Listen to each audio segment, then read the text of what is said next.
Good evening, everyone, and welcome to tonight's panel discussion of the film Just Mercy.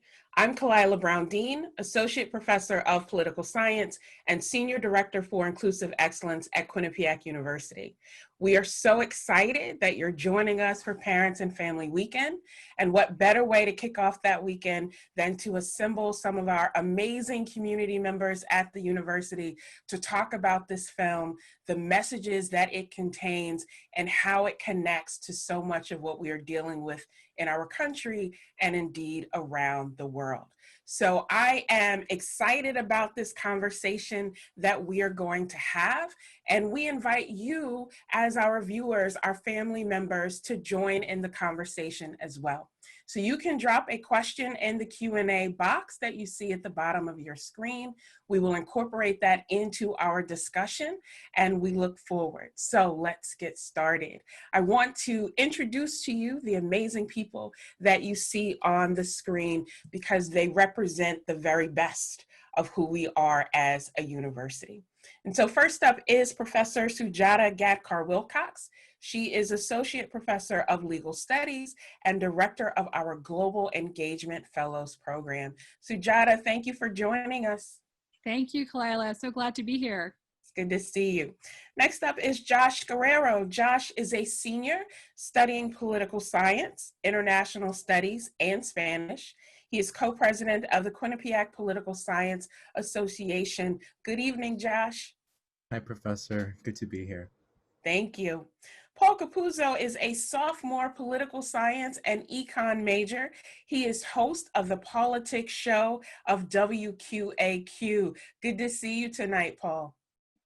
Thank you for inviting me. And Jalen Carballo is a senior, also studying political science and journalism. She is vice president of the National Association of Black Journalists. Hey, Jalen. Hi, Professor. Thank you so much. Thank you.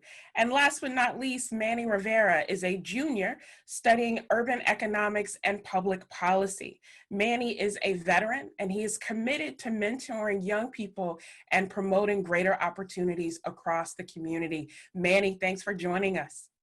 Thanks for inviting me. Thanks. So let's get right into it. I want to recognize this moment of us experiencing this film together and how that experience of the film juxtaposes with what we're seeing in our country right now. These issues of justice and fairness seem inescapable. So it's not about political party, it's not about ideology. It is about the systems and structures in our country that lead to a film like Just Mercy. And so the timing of this film could not be more relevant. Jalen, I want to start with you and a quote actually from Bryan Stevenson, who is at the center of this film. And Stevenson says, "Proximity has taught me some basic and humbling truths, including this vital lesson. Each of us is more than the worst thing that we've done." So Jalen, what is it about Bryan Stevenson's life and his journey, his life's work and his journey that stands out to you? That's an amazing and very loaded question. I think, honestly, the one thing about his story that was really important to me throughout the movie was the theme of perseverance. There were a lot of moments where his character and he as a person was really subjected to awful racist things. There was a moment where he was stopped by the police and a gun was pointed at his head. And then there was another moment where he was walking into a penitentiary going to see a client, and a guard had asked him for a strip search. And so what was really important to me was the fact that even throughout all of these awful things happening to him, he continued to fight for his clients, and he continued to want to do better and seek justice for his clients. And so I think it's really amazing when you're thinking about helping Black men. I think it's great that he's a Black man who is helping Black men, and you're really seeing that amazing relationship between just like Black people in general. And I think it's great that he just never gave up. And even though such traumatic things happened, he continued. Thank you, Jalen. Paul, that theme of perseverance for Bryan Stevenson, that commitment to making things better, even in the face of great adversity, is key to his memoir. So I should say that the students who are with us tonight are students in a course I teach called Power, Politics, and Punishment. And one of the books that they had to read for the class is this memoir, Just Mercy, which then became the part of the screenplay for the film. So Paul, because you have also read his memoir and you have the sort of fuller story of Bryan Stevenson, what is it about Bryan Stevenson or what he wrote in the memoir that made you interested in this film? Well, I think in the very beginning of the book, he lays out these very disturbing statistics, particularly regarding incarceration in the United States. As something we learned in your course more generally, there's 2.3 million people that are incarcerated in the United States. And Bryan Stevenson points out that 1 in 15 will wind up in jail in the United States if you were born in the year 2001, and that 1 in 3 of Black children will wind up in prison or jail by the end of the century. That should be seen as such a disturbing statistic. And in going into watching that movie, it's definitely something that you can see represented. I mean, most of the inmates do happen to be people of color in the prison and jail. It's such a disturbing picture, and seeing that represented on the screen is definitely a big deal. Thank you.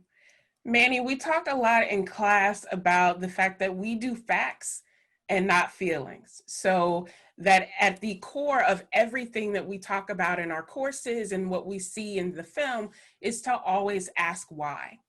And one of the things that you mentioned in class the other day was returning us to the Stevenson quote, the idea that each of us is more than the worst thing we've ever done. Why did that resonate with you?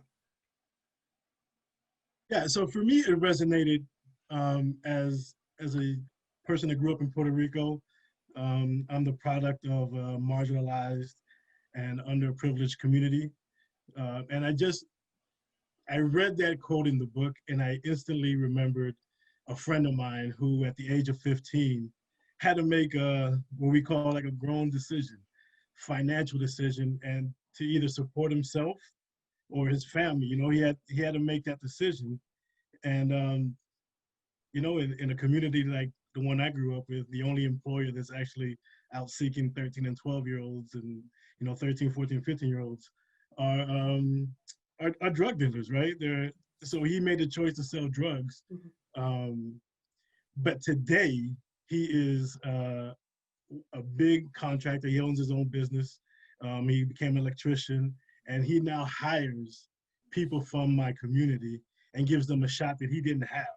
So if society, or worse off, if he would have believed that who he was at 15 was who he's going to be or turn out to be for the rest of his life, then there wouldn't have been that personal growth and that own redemption story in himself.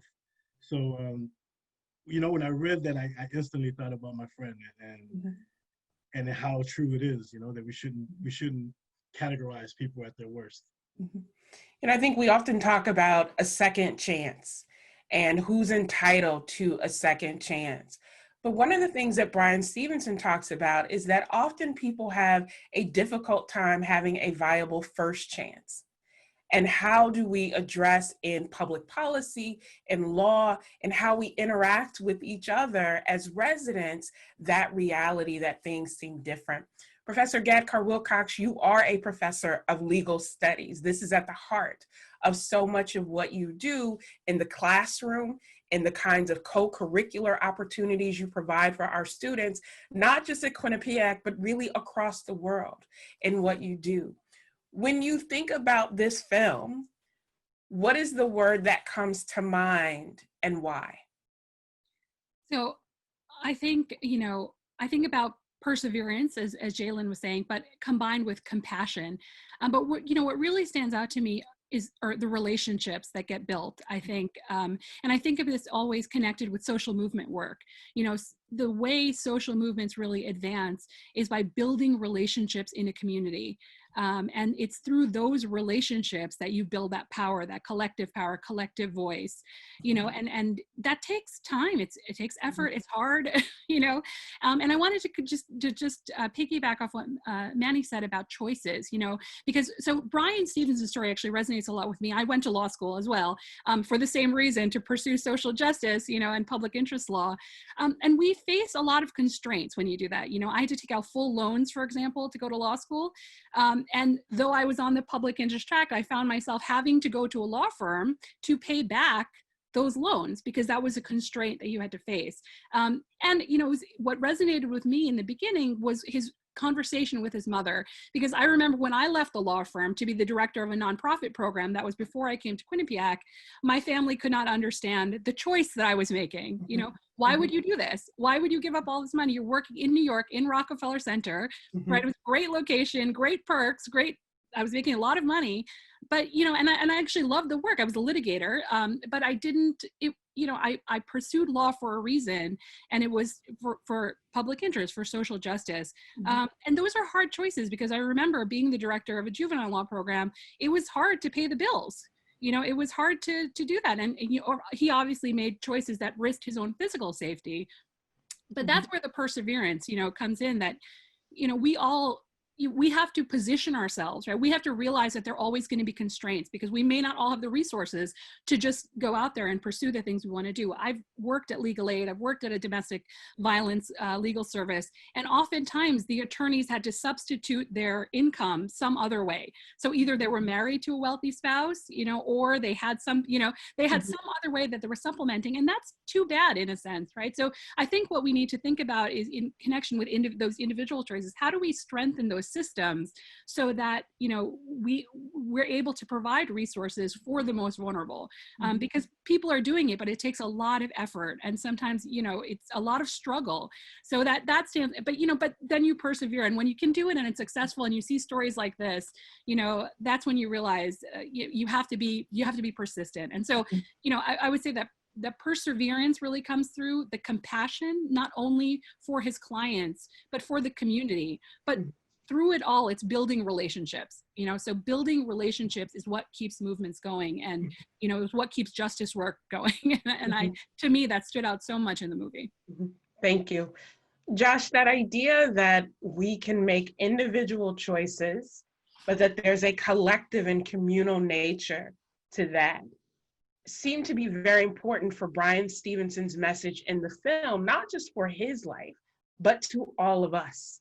So what is the word that comes to your mind when you think about the film Just Mercy, and why? So other than the ideas of perseverance and compassion, I was also thinking about the idea of solidarity, because even though Bryan Stevenson and Walter and Macmillan were in this lesser known or least powerful group, they still remain solidified in their beliefs and what they should be striving for.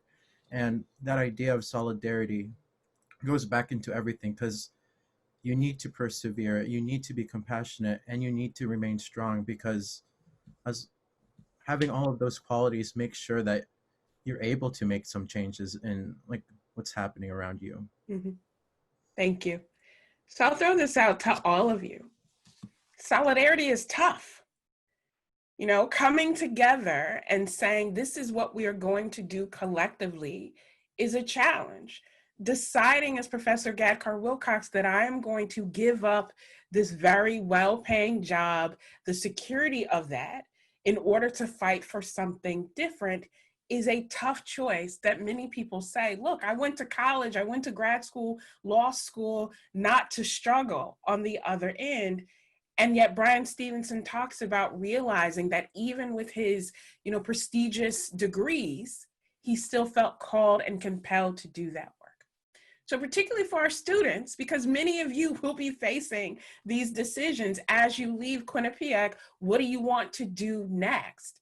How do you think about the themes in the film and how they apply to your journey as a student? And Paul, we'll start with you, because you're a sophomore, you've got a little more time to, worry about the life after college, but how does this feed into what you're thinking now too? Well, I think this idea of solidarity is something that, when we look about the struggles of this country, a large part of it has to do with the economic destitution that's plagued this country for decades. And so when we talk about, solidarity, I think we also need to look at, apart from race issue, we also need to look at, as Brian Stevenson points out, class solidarity and, the struggle between poor, and how the very nature of you being poor in America is going to put you at a significant disadvantage. I mean, I'm always reminded of this idea of like Martin Shkreli. There's two different justice systems. There's a justice system for the rich and wealthy, and there's one for the poor and destitute. We need to close that gap. And in terms of what I want to do in the future, that's to be seen. I'm not so sure yet. So in terms of what field, but that gap needs to be closed. And I think a large part of it does have to do with this class gap, if you will. Thank you.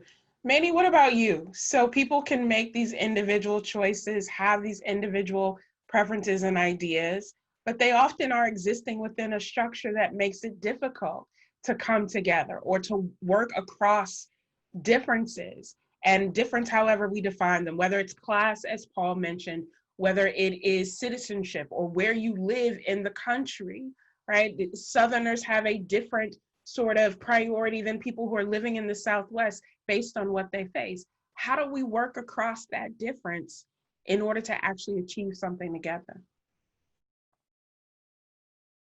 Oh, you're on mute, and we want to hear everything you have to say. There you go. I think it takes time, and like Professor Gad Karwilkas. Yes, was saying it's relationship building, and if you're building relationships, people are starting to understand and get to know each other, and they can have that. I think one people say is that we have more in common than what divides us. So it's about relationship building, and it's also about turning away from the criminalization of poverty. Right? Many of these crimes, that's what it comes down to. It's poverty has become a crime. And people are just trying to get out of poverty. And the choices and the options that they have, 9 times out of 10 aren't legal, right? Or aren't sustainable for them. So I think building relationships and turning to a system that does not criminalize poverty. So building on equity, making things more equitable for everyone. Thank you. Jalen, there are a lot of people who struggle in life. There are a lot of people who have had a difficult upbringing or didn't have all that they needed. And somehow they still are able to make good choices, healthy choices, and avoid that system. So how do we balance that? How do we balance the idea that people say, look, if you don't want to face all of these struggles, then just do the right thing all the time? So how do we navigate that and still hold that tension, as Paul and Manny mentioned, that some people don't have the same opportunities? I think it's really hard when people say, make sure you do everything you need to do and make sure you make the right choices and you'll be able to, get to a higher standing in life. And obviously we know that isn't the case for a lot of people in this country and just in the world in general. And so honestly, I think the best way to fix that is to fix who are creating our policies and to really make sure that we have lawmakers that we can stand behind and have policymakers that we believe in. And so it just comes down to voting, and it comes down to making sure that you're voting in local elections and the presidential elections and just everything like that. I think when we see big issues in our country that we want to fix, we can fix them by making sure that we're voting and staying educated in our own local elections. So I currently live in Maine. I'm an Army brat, and so I live in Maine right now. And I made sure to vote in my local elections. I spent like a month before voting, just making sure to educate myself on it. And so I think making sure that we put some action behind our words is really important. And so that can help the people who are in a lower economic standing, who need the support and maybe need different policies and and like ways to help their maybe education system, or maybe we can add more programs to different schools so that students have the opportunity to go to amazing schools like Quinnipiac. And that all starts with policy. Thank you. And I want to return back to the film, because when we think about policy, we think about leadership, we think about choices and opportunities. This is a film that grips you and brings you in because you realize it's not just a Hollywood story, it's based on real life.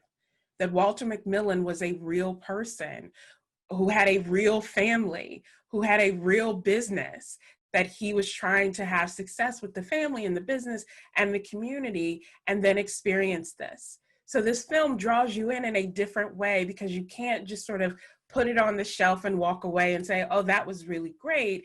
You feel compelled to think about what's next and who are the other Walter McMillians whose stories that we don't know.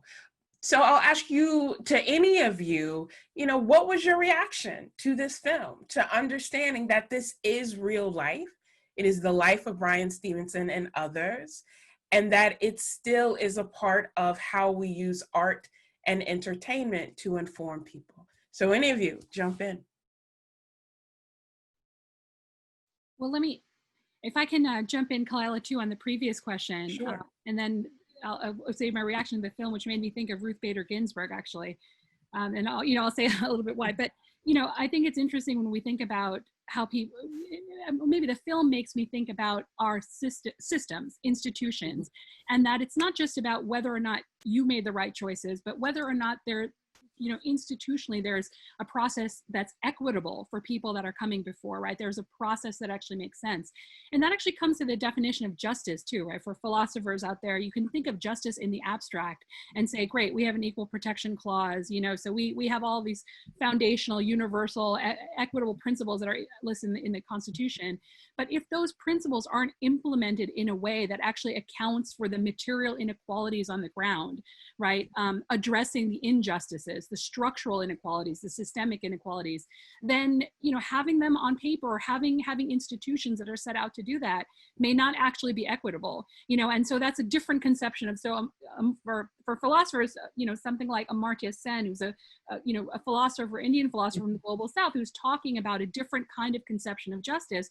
We need to think about procedures as they institutions as they are, not just a kind of abstract procedural justice, but what does our justice actually look like? And I think that's a better conception of justice, not just in the United States, but again, globally. So for us to think, are people being treated fairly? Are these institutions living up to the abstract ideals that we've set out?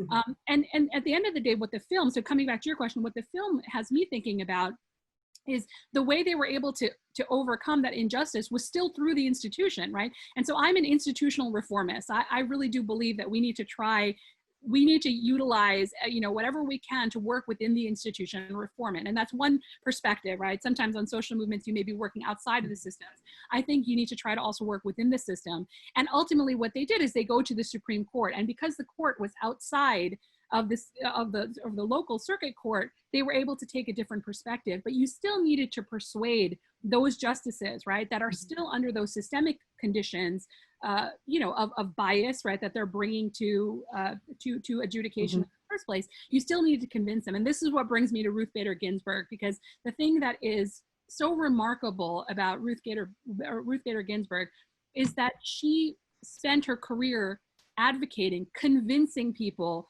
to try to reform institutions from the inside, right? Mm-hmm. She created new precedent within constitutional law in the United States by convincing people that we need to think about justice differently, that we need to think about rights for women differently, that we need to think more broadly about the impact of that the world is changing and mm-hmm. the law needs to catch up with the world. And it's interesting that you still, at the end of the day, without that Supreme Court, we wouldn't have gotten that outcome. So you need to make sure that somebody, and I would say the social justice work is there, making sure we're also reforming those institutions, those processes, to make sure that they are fair. Mm-hmm.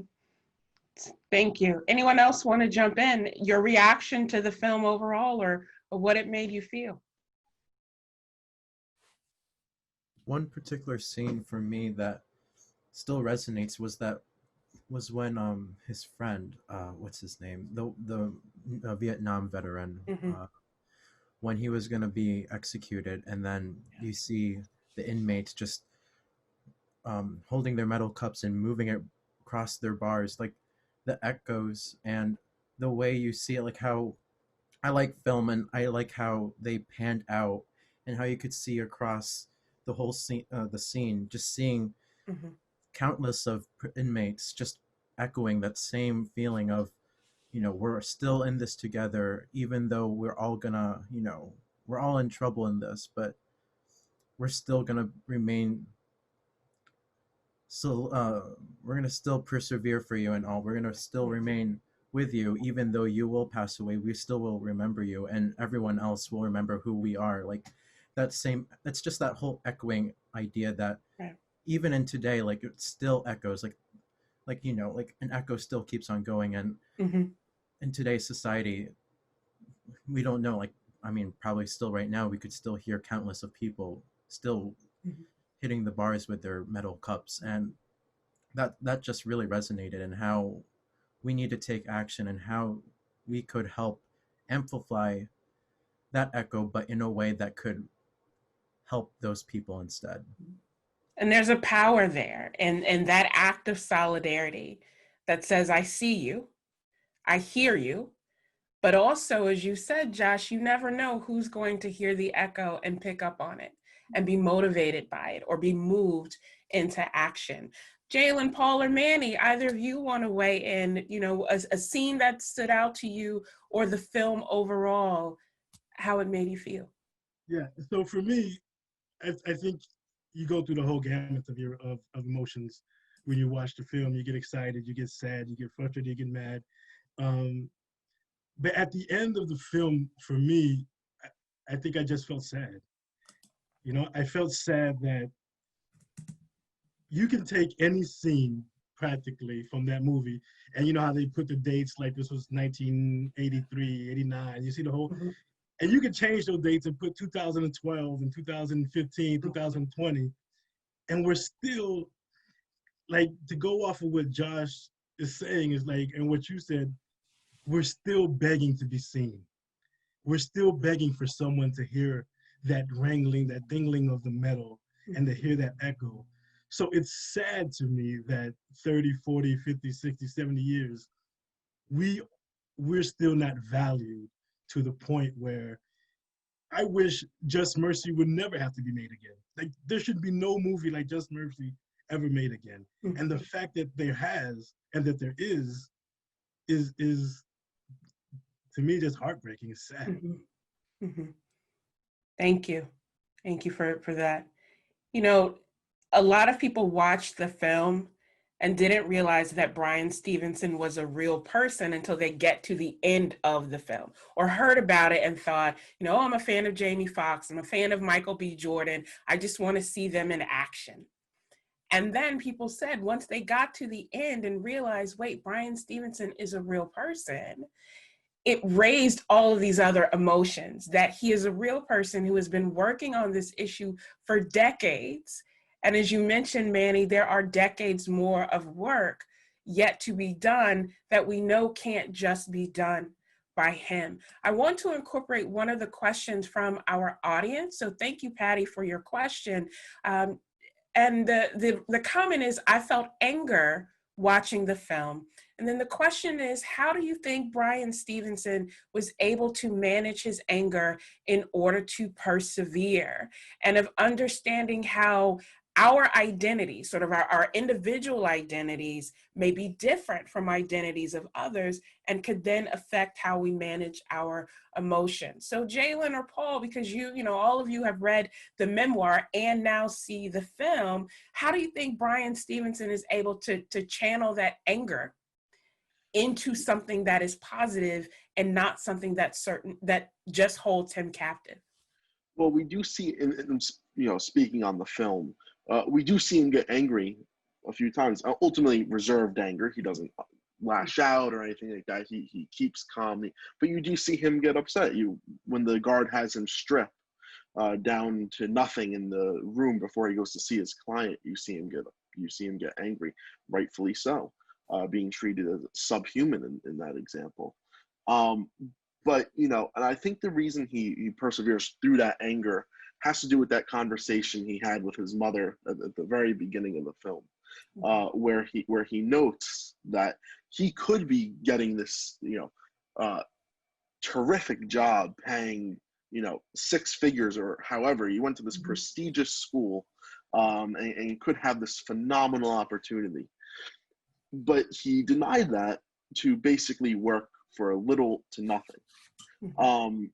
And I think that's ultimately the reason he does it, because he sees the ill effects that's happening around him and says, okay, I can take money or I can go help people who need it the most. And I think that's ultimately what he opted to do. Thank you. Jalen.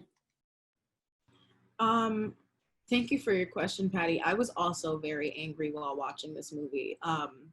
I thought that I would cry, or I thought that I would have some sort of like sad emotion towards it, but it was just pure anger the entire way through. I think the only way he was able to make it through, and the only way he was able to persevere, which is our favorite word of the night, is by thinking to the future of like what could be, like what are the possibilities for this country, like what are the possibilities for other people who look like him, for other people who look like me. And so as myself being, you know, a young Black woman who wants to be an attorney, the biggest part in the film that really stood out to me was when he was walking into the penitentiary going to meet one of his clients, and he was asked to be strip searched. And so that was the moment in the film where I really thought, wow, it doesn't matter what his title is. It doesn't matter how many years of school he has under his belt. It doesn't matter where he comes from. None of that matters. What matters is the fact that he is a Black man in America. And so I think he was able to persevere because he saw another Black man in need, and he was afraid of that maybe being him. And so because he has that fear, he wants to do better for the people who will come, of course, come after. And so I think that's the reason why people go into that line of work. That's the reason why I want to go into that line of work. I think it honestly just comes from the pure love of your family members and the pure love of other people who look like you. And it comes from the hope of the future. So let's talk about that notion of empathy in the film, the humanness, the humanity in the film. And, you know, anger isn't necessarily a bad emotion. It's what you do with it that can make the difference. And of being able to tap into that human side of Bryan Stevenson, I think allowed him to see the humanity in everyone. And then goes back to the earlier point that Manny made from Stevenson about not being the sum of your worst deeds. I want to share with you this quote from Bryan Stevenson that's used in the film and also in the memoir Just Mercy, and get your response to that. He says, "There is a strength, a power in understanding brokenness, because embracing our brokenness creates a need and desire for mercy, and perhaps a corresponding need to show mercy. When you experience mercy, you learn things that are hard to learn otherwise. You see things you can't otherwise see. You hear things you can't otherwise hear. You begin to recognize the humanity that resides in all of us." It's powerful, right? It's why he is Bryan Stevenson. What do his words mean to you, right? What are the things in the film that you see, that you saw that can't be unseen, or that you heard that can't be unheard, that then can lead you to action? All of our students are involved in activities and organizations and commitments that allow them to translate these things into their everyday lives. As we said, Professor Gadkar Wilcox is creating experiences for people across the world to be able to come together in this commitment. What is it about seeing mercy that leads you to want to extend it to others?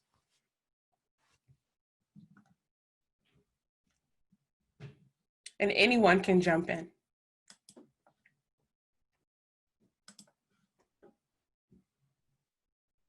Not all at once. It's like class.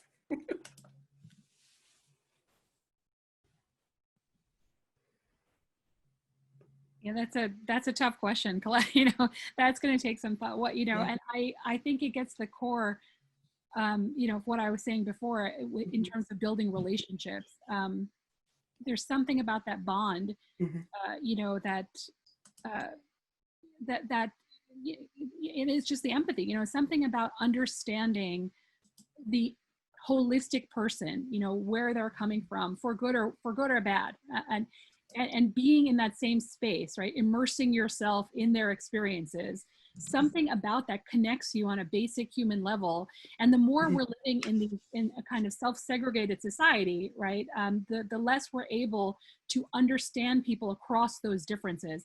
And that's a real problem, I think, in the United States, because you miss out on that immersive experience. And anybody who's been in part of social movement work, you know, knows that the act of organizing, even if nobody came to your event, the act of organizing the event makes you a community. It makes you a community, it makes you learn about one another, it makes you learn about different perspectives. And so something about that connection is what creates the solidarity, you know, and it's so important now, especially today, you know, your point about now empathy in this very contentious political climate.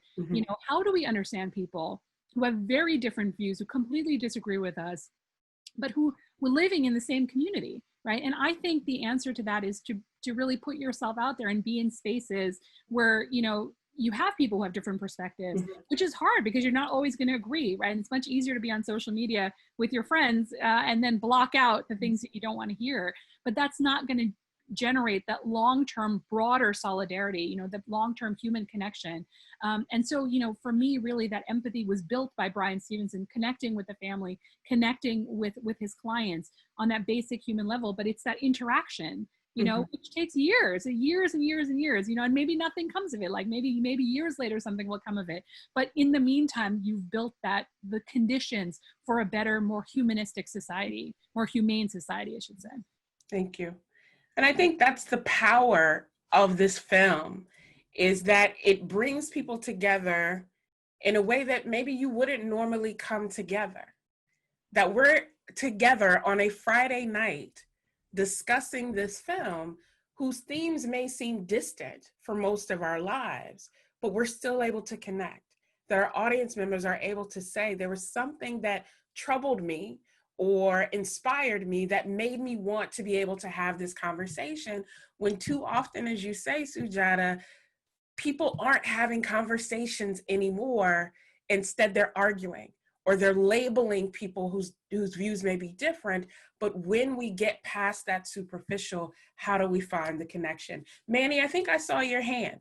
Yeah, thank you. I just want to say that what Professor was saying is, when you act that way, a lot of times it's contagious, right? When you operate in an open-mindedness and you allow differences to come in, because that same police officer, the same correctional officer that everyone has said made Bryan Stevenson strip, then later on in the movie allows the family the time to come spend time with Johnny D before he's taken out. You know, we got 5 minutes. We have 5 minutes. If you guys want to say goodbye, right? So to his credit, being open to see and to have empathy when you can see that something is clearly not adding up, to have that empathy was contagious, right?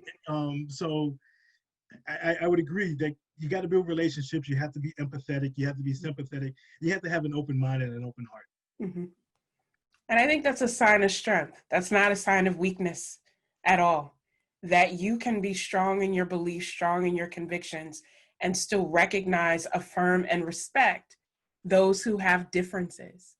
Because embracing that allows us collectively to figure out, what do we want to do together? Okay.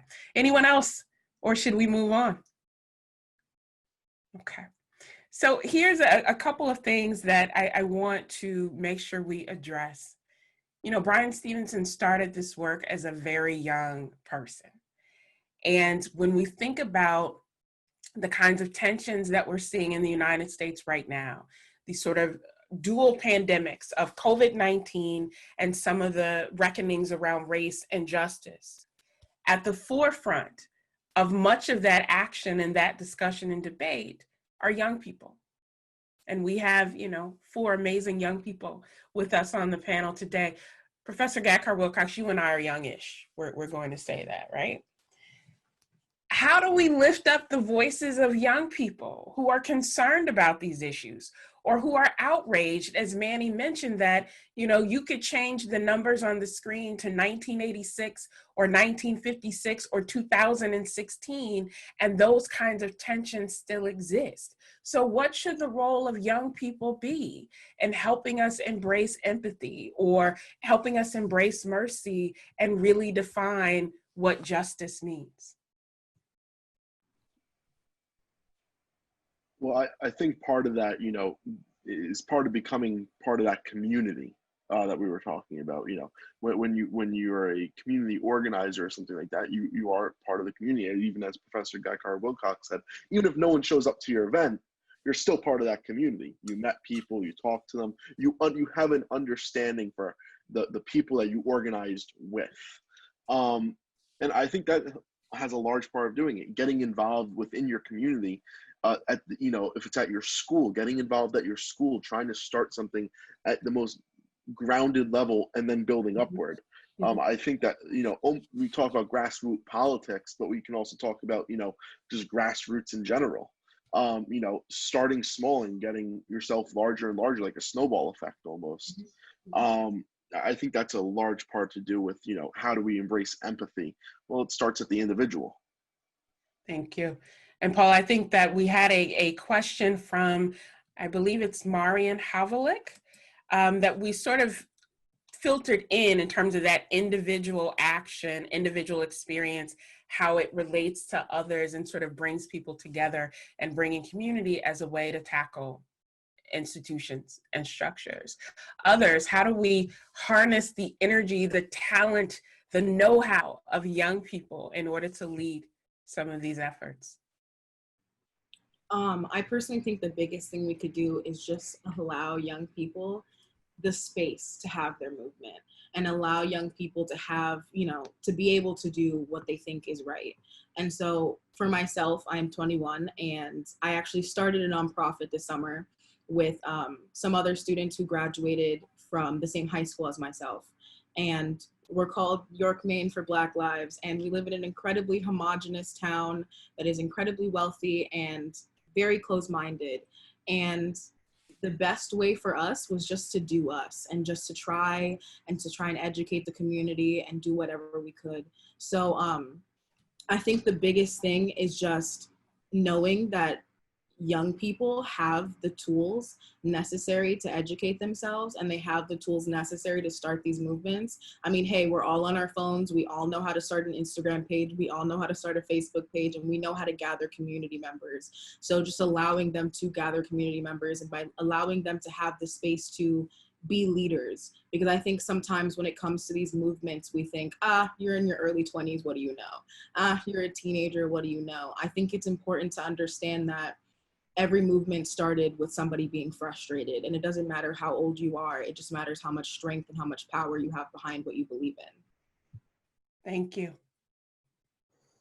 So let me ask a question. Go ahead, Josh, please. I would just like to add on that, just to, I think we should also like just encourage them to participate in like the social process, the economic process, and the political process especially. It's just like for like, especially at Quinnipiac, like we're spearheading like efforts to like encourage people to vote, because it is important to vote and to voice your opinions and voice whatever you do believe in. And despite your differences, I think it's better just to have the conversation and the participation, just so that we're all active and we're all influencing one another.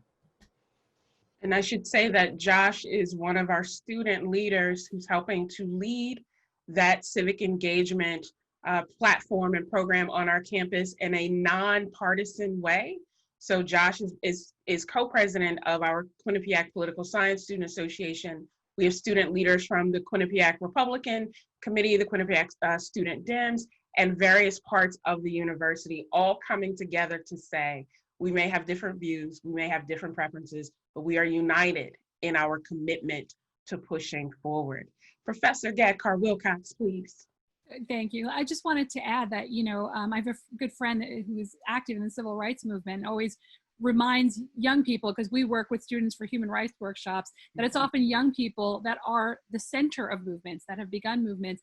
And I don't know if anybody has been to the Civil Rights Museum in Greensboro, North Carolina, where, you know, the original Woolworths building, you know, where they still have, they still have a museum there, and, you know, the lunch counter, the sit-ins, the movement started there. And it started with college students, you know, and as what happened with college students generally, you know, when they go home over the summer, guess who was there to fill in, who took the lead and sat in? High school students.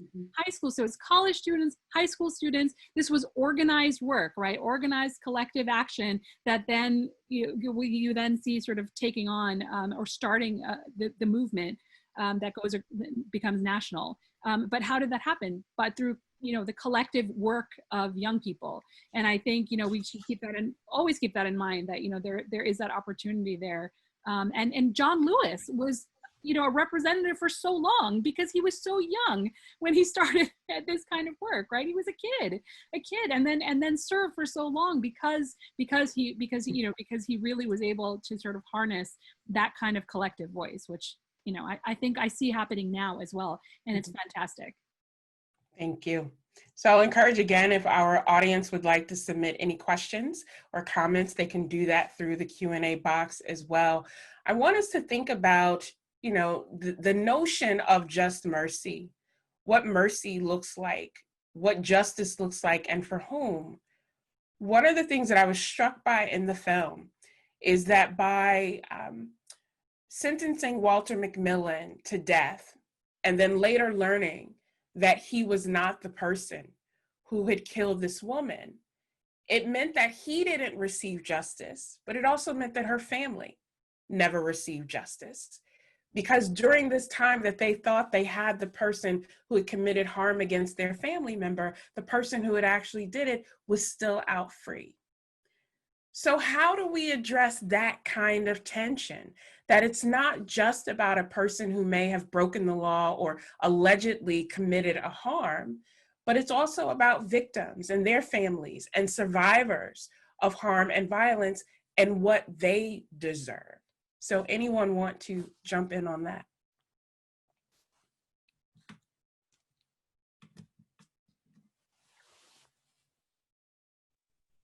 Well, I'll take a shot at it. I guess because I brought this up kind of sort of in class, like there shouldn't be, like a justice system should allow for a bounce back. I think I said, you know, for someone to bounce back. And you brought up the same point. What about the victim? And I think that is so hard to reconcile, you know, like how do you present someone with a second opportunity and tell the person who suffered from what that person did that no, he's a better person today, or better, you know, than he was then. I think it's difficult to reconcile that, and I don't know. There has to be either programs created where victims and people that committed the offenses are allowed to get together and speak and learn from each other and heal together. But everyone hurts differently, so I don't know how you reconcile that. Thank you. Anyone else? Let me just add to Manny's point, you know, yeah, that justice, sometimes we always frame it in a kind of from a legal perspective, that, you know, that it has to go through the criminal justice system. But if you look globally, like if in South Africa, for example, the purpose of something like a Truth and Reconciliation Commission, as Manny was saying, was to bring people together, really for that holistic understanding.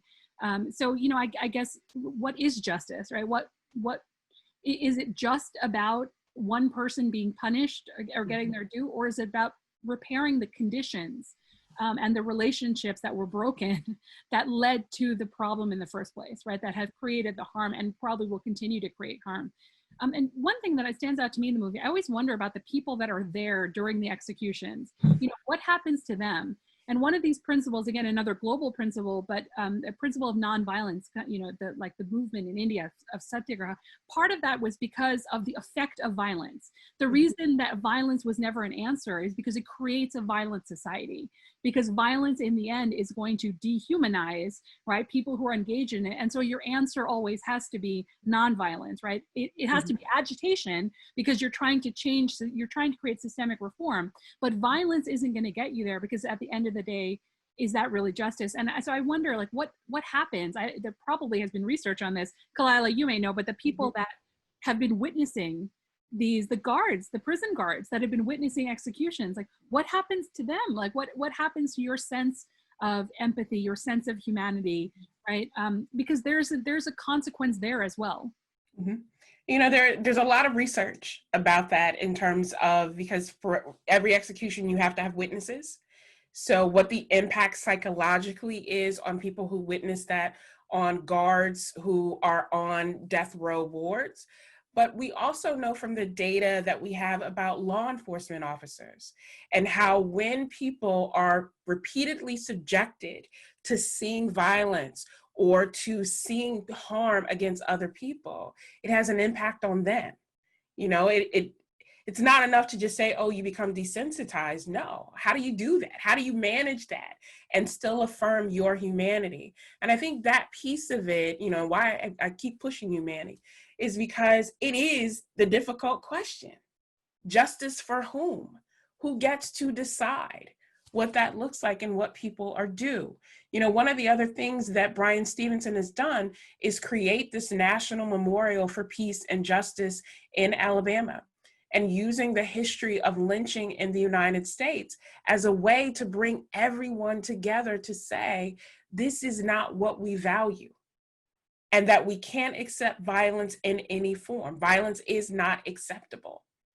As a way of communicating discontent, how do we do that when that can lead to a loss of life, as we saw the potential for Walter McMillan and others? I'm watching my time to make sure, because Carla is giving me cues. What are the things that, as we sort of wrap to our discussion, one of the things that I did want to raise, because some people have asked, you know, what happened to Walter McMillan? It's sort of mentioned in the film, but I wanted to know more. Mr. McMillan passed away a few years ago, and much of that had to do with his deteriorating health conditions that he suffered when he was wrongfully accused, but also his time on death row. So he had suffered dementia, and most of his doctors believe that it was an early onset of dementia as a result of some of the beatings and harm that he suffered there. And it again raises this question of, once a harm has been committed, it doesn't go away just because the prison doors are reopened. That for people who are exonerated, they carry that with them. For the people who are the correctional officers in charge of overseeing that, when they know something has happened that isn't right, they carry that with them. And as we think about this film, what is it that we carry with us, right? The last question that I want to ask to all of you then is, given the realities of this film, given the inspiration of Bryan Stevenson's work and the work of people across the country and across the globe to make things better on their campuses, in their communities, in state legislatures, in their classrooms, I'm going to ask each of you, and I'll start with you, Manny. In spite of all of that, what gives you hope as we move forward? What gives me hope as we move forward? For me, it's I've been fortunate to spend an hour and 15 minutes twice a week with 3 incredibly intelligent, passionate individuals who, if these are the only 3 people we have that is going to fight for the future of America, and for, like, I like our chances. So that's what gives me hope. I get to spend, 2 hours and a half a week with these incredible minds, and that motivate me and keep me just eager and hopeful for what they're going to accomplish in life. So, I mean, that's what gives me hope. These young individuals. That's fantastic. And so Josh, Jalen, and Paul, Manny will slip you the Cash App after we finish, right? Because that was a rousing endorsement of the three of you. Thank you. Josh, what gives you hope? Well, first, thank you, Manny. And I do agree. It's just, I think it's our generation. And I'm very hopeful for what our generation could do and what future generations following us could do, just because we are seeing things that we haven't seen in a while. And we are becoming more engaged, more visionary, I would say. Just we're returning to this idea of, envisioning something that we could all aspire to be. And I think though other generations also have that inspiration, that vision, at the same time, we're also acting on it, and we're also striving to do it and influence the system that is today. And we're trying to do stuff that is really good and beneficial. Thank you, Josh. Paul, please, what gives you hope? Well, similar to both Manny and Josh, I think it's young people. I'll be honest though. Back, a few months ago when this was all happening, I used to see these social media posts, these blackout squares on Instagram and everything like that. And I used to say, that's not going to do anything. Posting that isn't going to do anything. And I still somewhat do feel that way, where, you post on social media, it takes 2 seconds, but the amount of posts that I've seen on people's stories and sharing, these stories and posts on Instagram, these informational posts, truly actually have a lot of information. I think it's a great thing. And people are actually learning stuff now, clicking on things with these interesting graphics, intrigue people. So I think at the end of the day, young people are going to be this generation that wants to do something about the future. And I think a large part of it is that, a lot of us are activists, but in the untraditional sense, because now we have access to social media. We don't have to go into the public square anymore. The public square is Twitter. The public square is Instagram, Facebook, and so on. And all of you are practicing good social distancing and COVID-19 precautions and avoiding the public square, right, Paul? Yes, the parents who are on the call are appreciative. Thank you. Jalen, what gives you hope? I think what gives me hope is what has kind of always given me hope. The idea of education and the idea that even though I think I know everything now, I have more to learn. And I think the endless possibilities of our world really give me hope. I also just love the idea that I get to learn more in my life and that I get to share that knowledge to my little brother. And I'm very hopeful for just the idea of education and the idea of bettering myself and bettering other generations. Thank you. Professor Gaggar-Wilcox, what gives you hope? Well, let me speak for young people and old people, all of us together. I think, right now we're at a moment when people are really engaged in the process.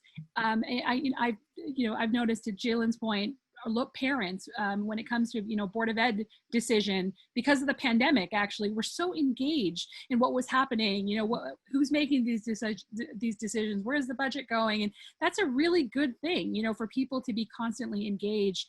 And I think then building those relations, I've been having a lot of conversations, at the local level, and having those conversations, I think, really gives me hope. People are thoughtful, they're smart, they're reasonable, they understand we can disagree and move forward, but that doesn't happen on social media all the time, right? That happens somehow. We have to find a way after the pandemic, right, to actually engage with one another. But the fact that people are there right now and willing to do that, but it's not that they're just so busy, they're taking the time to engage in community. I think that gives me hope. Thank you. I want to thank Carla Natale from the University Events Office for bringing us together and making sure everything always runs smoothly. I want to thank our panelists for sharing your passion, your insight, and your vision with us and giving all of us hope. I want to thank the families who have joined us on this Friday evening. And as we close, tomorrow will mark the 1-year anniversary of the passing of Representative Elijah Cummings. And one of the last things that Representative Cummings said is that I want oceans of justice and rivers of fairness. So when we think about the meaning of just mercy and what we all can do, may we all collectively work toward oceans of justice and rivers of fairness. Thank you all, be well, and have a great weekend.